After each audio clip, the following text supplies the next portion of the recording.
Guys, nagbuhat di ako wardrobe cabinet kay di off man. Ari na punta sa balay mo narbaho. Mo may sugo sa asawa, sulugon ra ata.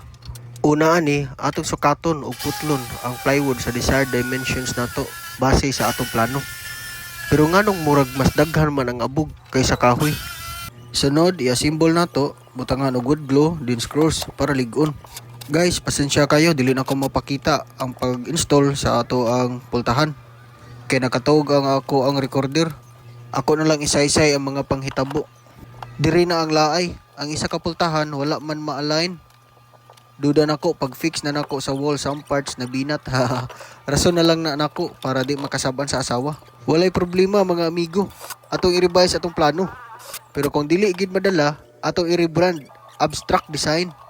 Bisan pa sa kalisod ug adjust na human ra gyud. Not bad for the first time. Kung mo collapse ni, at least naatay content.